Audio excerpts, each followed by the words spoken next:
Hello and welcome back to Dronacharya IS YouTube channel. I'm Dr. Daman Benipal presenting you all daily current affairs covering 27th February 2022. Well, इस video lecture में हम आज के the Hindu newspaper में आए हुए वो सभी इम्पॉर्टेंट न्यूज़ आर्टिकल्स कवर करेंगे जो कि हमारे UPSC preparation point of view से इम्पॉर्टेंट हैं. So let's begin with it. तो चलिए शुरुआत करते हैं आज के हमारे पहले न्यूज़ आर्टिकल के साथ. It is about United Nation security councils resolution. Well, UN security council में एक रेजोल्यूशन आया which was basically condemning Russia on it's invasion of Ukraine. And साथ ही में इसमें ये डिमांड भी रखी गई कि रशिया को इमीडिएटली अपने ट्रूप्स को विड्रॉ करना चाहिए फ्रॉम यूक्रेन. लेट्स अंडरस्टैंड कि जो रेजोल्यूशन आया जिस पे वोट की गई in United Nation security council, इसे मूव किसने किया. So this resolution was basically presented by United states and Albania और इसे बहुत सारे बाकी कंट्रीज़ ने को स्पॉन्सर किया था. Countries like Australia and New Zealand इन्होंने को स्पॉन्सर किया along with many Europe's country. Countries like United Kingdom, Norway, Finland, Poland, Romania, Estonia, Liechtenstein, Lithuania, Luxembourg, Italy, Germany, इन सब ने को स्पॉन्सर किया था इस रेजोल्यूशन को. सो इस रेजोल्यूशन में ये रीअफर्म किया गया कि यूक्रेन की सॉवरेनिटी, इंडिपेंडेंस, यूनिटी और जो टेरिटोरियल इंटीग्रिटी है उसको लेकर यहाँ पे कमिटमेंट दी गई. एंड जो भी इंटरनेशनली रिकग्नाइज्ड बॉर्डर्स हैं यूक्रेन के, उसको लेकर वहाँ की जो टेरिटोरियल इंटीग्रिटी है वो मेंटेन रहे.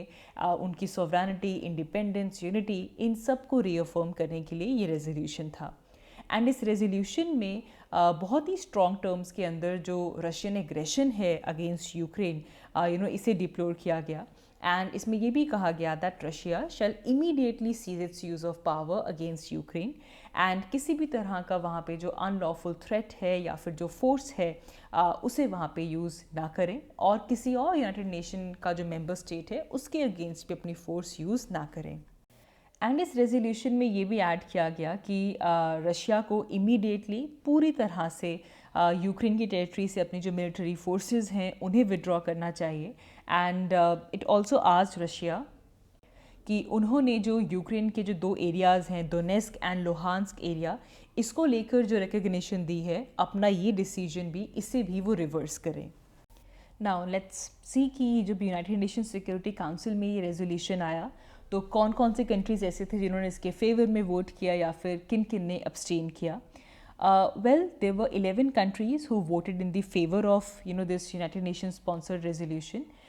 इन कंट्रीज़ में यूएस, फ्रांस, यूके ये कंट्रीज़ आ जाते हैं. अल्बानिया, ब्राज़ील, गैबॉन, घाना, आयरलैंड, कीनिया, मेक्सिको, नॉर्वे, इन सभी कंट्रीज़ ने इस मोशन को अडॉप्ट करने के फेवर में वोट किया. However, there were 3 countries who actually abstained from voting. और इनमें से India, China and UAE, these are the 3 countries जिन्होंने abstain किया फ्रॉम द वोटिंग. नाउ यहाँ पे ये भी एक्सपेक्टेड था कि रशिया अपनी जो वीटो पावर है उसे यूज़ करेगी, as Russia is the permanent member of the United Nation security council. So Russia use its veto power. लेकिन ये जो डिबेट और जो वोटिंग हुई है, it is very significant as it shows कि there is a major opposition to the Russia's action, Russia's invasion of Ukraine. So यहाँ पे हमारे लिए इम्पॉर्टेंट है कि वो जो 3 कंट्रीज़ जिन्होंने अब्सटेन किया फ्रॉम वोटिंग, उनमें से इंडिया एक है. और इसे लेकर इंडिया के जो परमानेंट रिप्रेजेंटेटिव हैं at the United Nations, T.S.. Tirumurti, उन्होंने भी इंडिया की जो पोजीशन है उसे वहाँ पे एक्सप्लेन किया. और उन्होंने कहा that India is deeply disturbed by the turn of events in Ukraine. And he added on that we urge कि वो सभी एफर्ट्स करने चाहिए जिससे कि जो वायलेंस जो हो रही है उसे इमीडिएटली रोका जा सके. एंड दे सेड कि कोई भी सोल्यूशन नहीं आ सकता at the cost of human lives. And जो कंटेम्प्रेरी ग्लोबल ऑर्डर है which is built on the United Nations charter, जो भी इंटरनेशनल लॉज हैं जिसके थ्रू जो कंट्रीज़ हैं उनकी सॉवरेनिटी और टेरिटोरियल इंटीग्रिटी है उससे रिस्पेक्ट दी जाए, इसे दोबारा हमें अचीव करना चाहिए. एंड ही ऑल्सो सेड कि जितने भी मेंबर स्टेट्स हैं, we need to honour these principles ताकि एक कंस्ट्रक्टिव वे फॉरवर्ड निकल के आ सके. यहाँ से अगर हम समझें कि इंडिया ने अब्सटेन क्यों किया, तो इंडिया किसी भी तरह की हार्श लैंग्वेज यूज़ नहीं करना चाहता in a resolution which is condemning the Russia's action, and India is maintaining a balance between the Western Bloc, which is led by US, and on the other side Russia. And ये दोनों ही India के काफ़ी strategic partners रहे हैं. जो India की abstention है ये सरप्राइज़ नहीं था बिल्कुल भी. इससे पहले भी India was maintaining balance between the west and the Russia. जैसे कि जनवरी 31 को भी इंडिया ने अब्सटेन किया था, तब भी एक प्रोसीजरल वोट हुआ था विच वाज कि क्या इस इशू को डिस्कस करना चाहिए. द इशू ऑफ यूक्रेन, इसे डिस्कस करने के लिए जो प्रोसीजरल वोटिंग हुई थी, इस दौरान भी इंडिया ने अब्सटेन किया था. ना यहाँ पे अगर हम इस रेजोल्यूशन की फेट को समझें, तो it's very interesting to know कि Russia is chairing the meeting of United Nation security council. Russia is holding the presidency for the month of February, and therefore Russia has even vetoed the resolution, and China or UAE along with India, they have also abstained from voting. So however, we have 11 members of United Nations Security Council which include US, UK, France, जिन्होंने इसके favour में vote किया, लेकिन फिर भी ये पास नहीं होगा क्योंकि Russia has vetoed over it. Now अगर हम इंडिया का स्टैंड देखें तो 31 जनवरी को भी जो वोटिंग हुई थी वहाँ पे तब भी इंडिया ने अब्सटेन किया था, और इसके बाद इस रेजोल्यूशन के लिए भी इंडिया ने अब्सटेन किया है. हाउएवर चाइना की जो एब्सटेंशन है that comes with a surprise, क्योंकि जो लास्ट 31 जनवरी को जब वोट हुआ था तब China voted to oppose this and इस बार जो वोटिंग हुई है on the resolution, China has abstain to vote. So this was definitely surprising. And India ने अगर हम जो एक्सप्लेनेशन दी है that why has India abstain from voting, इसको हम 5 की पॉइंट्स में ब्रेक कर सकते हैं. सबसे पहले हमारे जो परमानेंट रिप्रेजेंटेटिव हैं यूनाइटेड नेशंस में, TS तिरुमूर्ति, उन्होंने ये कहा that India is deeply disturbed. लेकिन इसमें कहीं पे भी उन्होंने रशिया को नेम नहीं किया. Rather he simply said that India is deeply disturbed by the recent turn of developments in Ukraine. And इसके बाद सेकेंडली सेड कि we appeal for the cessation of violence. And even ये stand पहले भी prime minister Narendra Modi ने convey किया था to the Russian president Vladimir Putin during their phone call, जिसमें प्राइम मिनिस्टर नरेंद्र मोदी ने कहा था कि कोई भी सोल्यूशन नहीं आ सकता at the cost of human lives. And इसके बाद thirdly India flagged its core concerns about the Indian nationals in Ukraine. Well, about we have 16,000 Indian nationals who are still stuck in Ukraine, जिनमें से mostly students हैं. And इसको भी United Nations Security Council में India ने raise किया that we are deeply concerned about the welfare and security of the Indian community. And Indian students जो कि यूक्रेन में हैं, Indian nationals को लेकर इंडिया ने अपना core concern वहाँ पे फ्लैग किया. एंड फोर्थ पॉइंट जो वहाँ पे टच किया गया that was upon the territorial integrity and sovereignty. Now this was the new theme, जिसके अंदर ये कहा गया कि जो हमारा ग्लोबल ऑर्डर है which is built on the United Nations charter and international laws, इसको हमें अचीव करना चाहिए. जो कंट्रीज़ हैं उनकी सॉवरेनिटी और टेरिटोरियल इंटीग्रिटी को रिस्पेक्ट करना चाहिए. And fifthly, we advocated diplomacy there. We said that dialogue is the only answer to settle the differences and disputes. So for all these reasons, India chose to abstain from this resolution. Now, क्या India किसी तरह के diplomatic pressure में था? Now, before this United Nations Security Council took up this draft resolution, which was condemning the Russia's invasion. उससे पहले India was caught in a kind of diplomatic bind between the Western powers and the Russia. Because Thursday night रात को एक telephonic conversation होती है by the External Affairs Minister and the Russian counterpart. And similarly, United Nations Security Secretary of State इनका भी dialogue होता है, and जिसके अंदर ये कहा गया था diplomacies are the best way forward to defuse the Ukraine crisis. And जैसे ही रशिया के ट्रूप्स कीव तक पहुंचते हैं, इवन यूक्रेन के फॉरेन मिनिस्टर ने भी कॉल किया था एक्सटर्नल अफेयर मिनिस्टर को, and they share their assessment of the situation. So India ने अपना जो कंसिस्टेंट जो बैलेंस्ड पोजीशन है उसे यहाँ पे मेंटेन रखा. India is in touch with all the sides and is definitely urging the parties to return to the negotiation table. So abstain करके इंडिया का जो ऑप्शन है to reach out to a relevant side, it is basically an effort to bridge the gap and to find a middle ground with an aim की जो dialogue और diplomacy से एक faster हम सोल्यूशन की तरफ बढ़ सके। आगे बढ़ते हैं। सो Ukraine has rejected any kind of talks with Russia and जिसके बाद रशियन आर्मी ने अपना जो रिस्पॉन्स है उससे भी ब्रॉडन अप कर दिया है, as Russia has ordered the troops to advance in Ukraine from all the directions. And जो यूक्रेनियन कैपिटल है कीव, वहाँ पे एक ब्लैंकेट कर्फ्यू इम्पोज कर दिया गया है एंड अभी तक 198 सिविलियंस की डेथ रिपोर्ट की गई है। एंड इसी लेकर अगर हम पेंटागन इन्फॉर्मेशन देखें तो अभी तक रशिया ने अपना 50% मैसिव इन्वेजन फोर्स भेजी है टुवर्ड्स द यूक्रेन। एंड इस पूरे डेवलपमेंट को लेकर इवन फ्रेंच प्रेसिडेंट ने भी ये कहा है that world must brace for a long war, कि ये जो क्राइसिस है it's going to last and the war will last and जिसके जो कॉन्सिक्वेंसेस हैं वो भी काफ़ी लास्टिंग होने वाले हैं। So definitely the aggression has increased in Ukraine. आगे बढ़ते हैं। हमारा next news article economy point of view से इम्पॉर्टेंट है। सो यूनियन कैबिनेट ने FTA पॉलिसी के अंदर अमेंडमेंट की है and it has allowed the foreign direct investment up to 20% under the automatic route. So जो LIC life insurance corporation which is state owned, अब इसके अंदर up to 20% investment automatic route के through हो सकती है।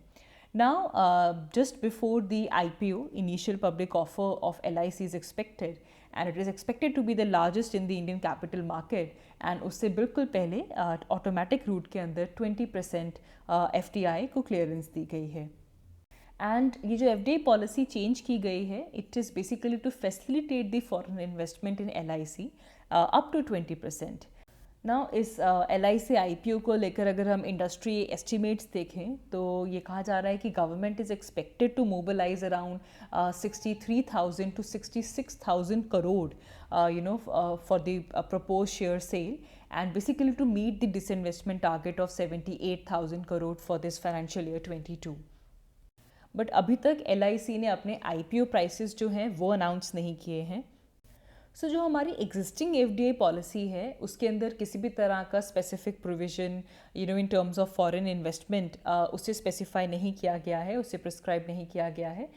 It is established under the LIC act of 1956 and ये जो FDI सीलिंग आई है for LIC, it is basically had been made part with that of the public sector banks. Well last year भी government ने जो FDI limit था in the insurance sector जिसे raise किया गया था फ्रॉम 49% टू 74%, बट इसके अंदर LIC को कवर नहीं किया गया था because LIC is covered by the another act which is LIC act of 1956।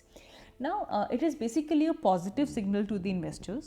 Now, we have just 1 month to go for the financial year to close, and government is doing everything that it needs to do to ensure that कि जो LIC का जो IPO है, it should be successful. And by allowing the FDI, it will ensure कि जो foreign portfolio investors हैं, they are also able to purchase the shares in the secondary market, and it sends a very positive signal to the investors.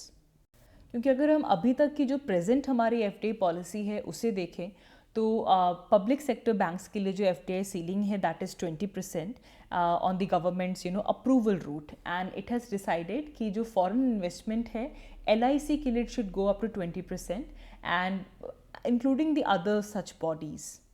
And साथ ही में capital raising process को और improve करने के लिए जो FDI है इसे ऑटोमेटिक रूट पे रखा गया है, just like the insurance sector. आगे बढ़ते हैं। हमारा next news article environment and ecology point of view से इम्पॉर्टेंट है। It is about cheetahs. Well last month जनवरी में जब 19th मीटिंग हुई थी of the national tiger conservation authority, उस टाइम पे एक एक्शन प्लान लॉन्च किया गया था। जिस एक्शन प्लान में ये स्टेट किया गया कि अराउंड 10 to 12 यंग चीताज उनको री इंट्रोड्यूस किया जाएगा इंडिया में, बिकॉज इंडिया में फ़िलहाल चीताज दे आर एक्सटिंक्ट, तो दे विल बी री इंट्रोड्यूस्ड इन इंडिया एंड इनको नामीबिया और साउथ अफ्रीका से लाया जाएगा।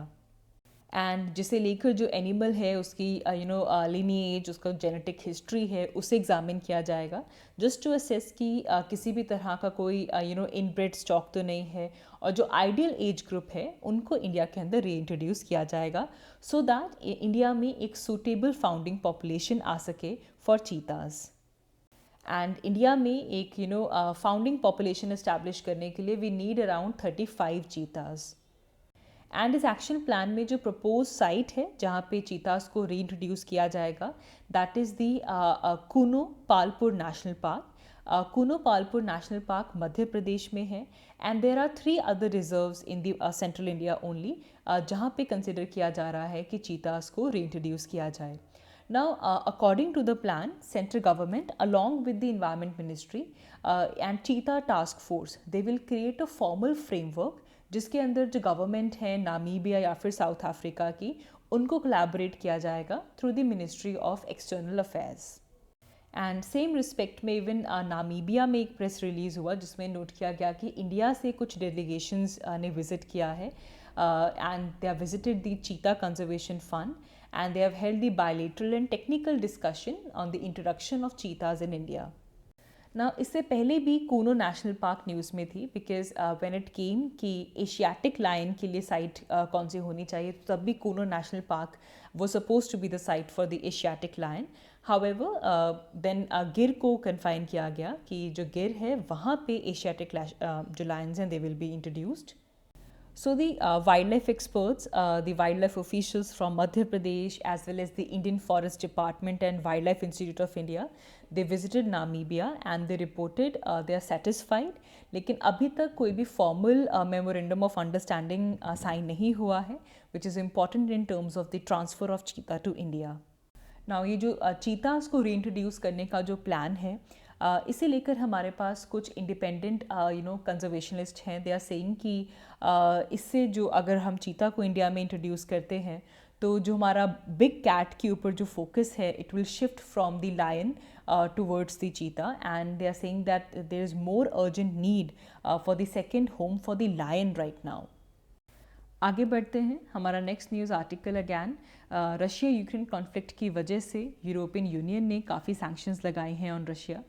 सो इसी के चलते फ्रेंच सी पुलिस ने एक कार्गो वेसल को सीज़ किया है and it was basically transporting cars and it was going towards Saint Petersburg's and French sea police, they said ki they saw and they strongly suspected the cargo vessel to be linked to the Russian interest and it was violating the sanctions and therefore they have seized the Russia's ship.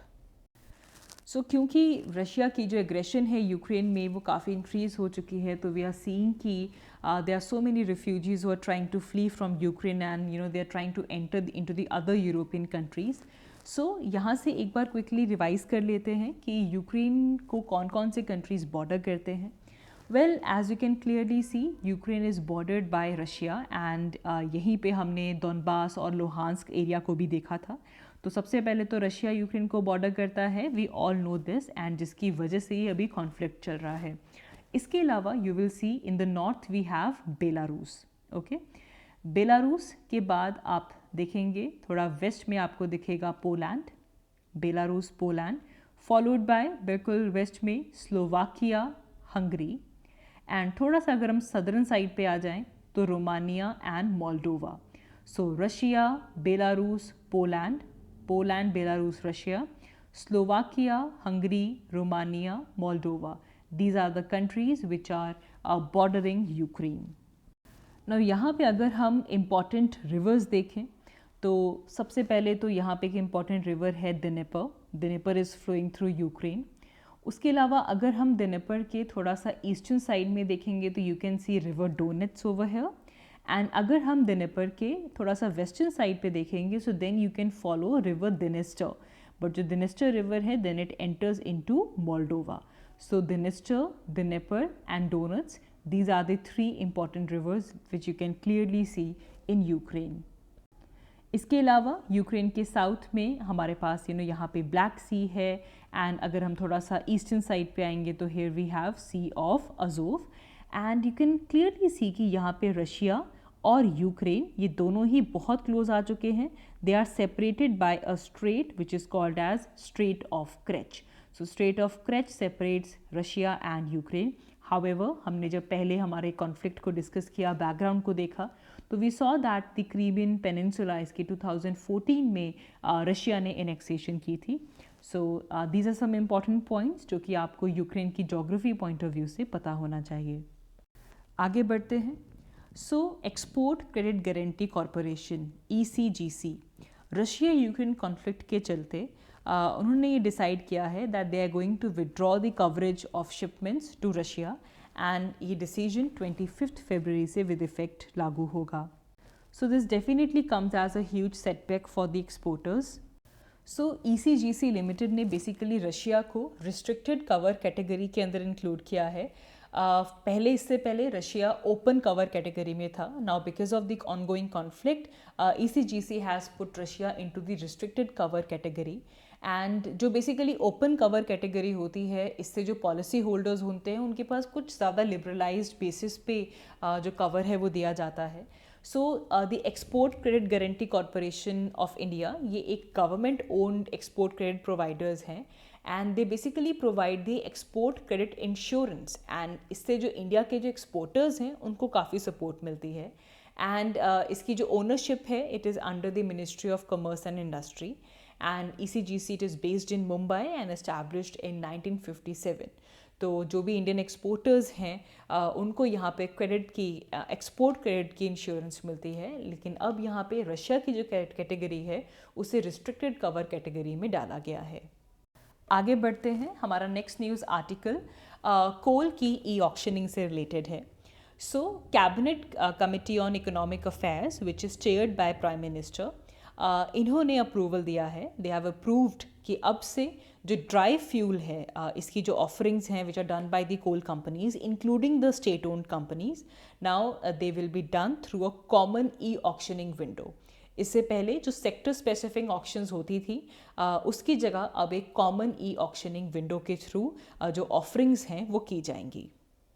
तो basically जितने भी non linkage कोल है bye the coal companies, अब उनको एक single auction window जो है उसके थ्रू से ऑफ़र किया जाएगा. नाउ इस मूव की वजह से जो मार्केट डिस्टॉर्शंस हैं उनको रिमूव किया जाएगा, एंड सभी कंज्यूमर्स के लिए एक सिंगल रेट यहाँ से इवॉल्व होगा. And this will ultimately going to increase the operational efficiency, and it will increase the demand of coal, especially in our domestic market. तो अभी जो देखा जाता है कि जो कोल कंपनीज़ हैं they function on the basis of their discretion when it comes to allocate the coal to the different end user sectors. Now ये जो डिफरेंस था, ये जो डिस्क्रिशन थी, वो यहाँ से एलिमिनेट हो जाएगी, and auction it is going to cater to all the sectors. Now यहाँ से अगर हम इंडिया में कोल की बात करें, so for India coal is the main source of energy. And आप जोग्राफी में पढ़ते हैं that it is formed of a sedimentary rock, and इसकी इंपॉर्टेंस की वजह से इसे ब्लैक कोल भी कहा जाता है. तो जो हमारी ऑर्गेनिक मैटर में जो वुड होती है वहाँ से ये ओरिजिनेट करता है.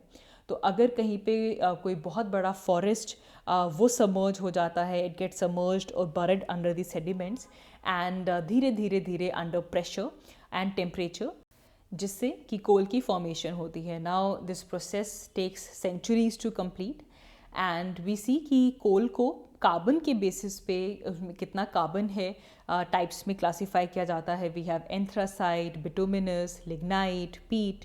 सो anthracite is the best quality of coal. इसमें 80 to 95% कार्बन कंटेंट होता है, एंड बहुत ही कम अमाउंट में जम्मू एंड कश्मीर में ये मिलता है. Then comes bituminous. बिटुमिनस में 60 to 80% कार्बन कंटेंट होता है, एंड झारखंड, वेस्ट बंगाल, उड़ीसा, छत्तीसगढ़, मध्य प्रदेश, हमारी जो बेल्ट है वहाँ पे बिटुमिनस मिलता है. Then comes lignite. It is brown in colour और इसमें कुछ 40 to 55% कार्बन कंटेंट है. तो डेफिनेटली जो मॉइस्चर कंटेंट है वो इंक्रीज़ हो जाता है. ना जितना जितना मॉइस्चर कंटेंट बढ़ता जाएगा, तो जैसे जैसे आप कोल को बर्न करेंगे तो बर्निंग पे स्मोक जनरेट होगा.